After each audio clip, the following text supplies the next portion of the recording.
Ever heard the phrase, if these walls could talk?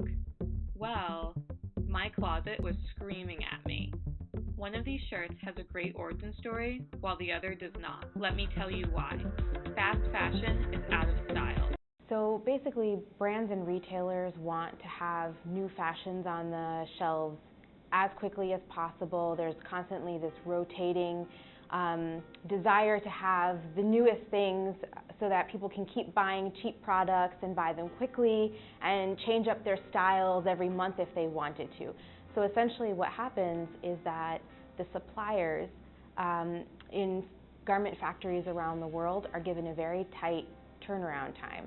So they don't have months and months and months of lead time.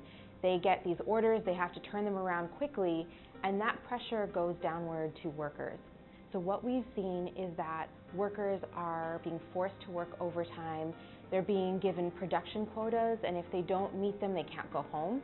And often these workers are not even being paid overtime. So that crunch factor that the suppliers are feeling from the brands and retailers are going all the way down to workers. The United Nations Economic Commission for Europe found that the fast fashion industry is a major contributor to plastic entering the ocean, is associated with negative environmental and health implications, provides dangerous working conditions due to unsafe processes, and has workers suffering from long working hours and low pay. It has been popular recently, kind of sandblasting on jeans to make them have a distressed look, and that process is actually very harmful for the respiratory health of workers.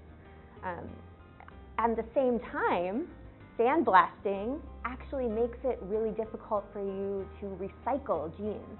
So you see the link between the environmental and the human impacts of some of these fashion trends, and that is very, very closely tied.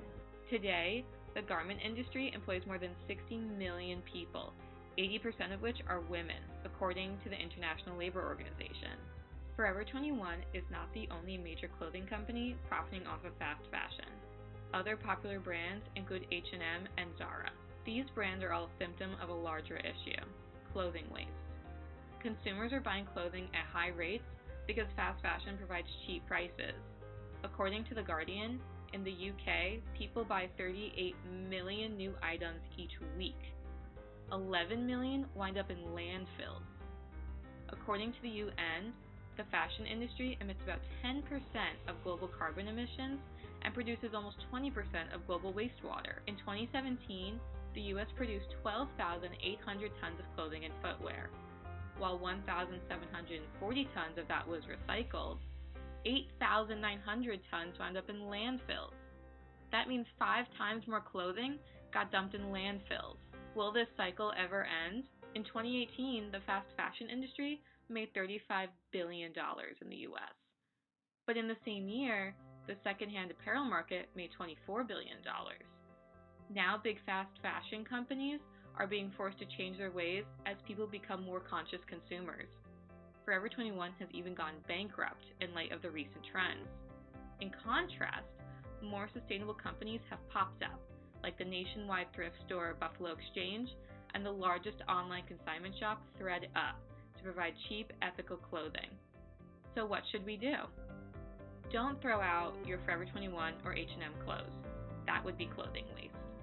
Double check if your go-to store is environmentally safe with ethical labor practices. Choose to stop making purchases from fast fashion companies and donate old clothes to Goodwill or the Salvation Army.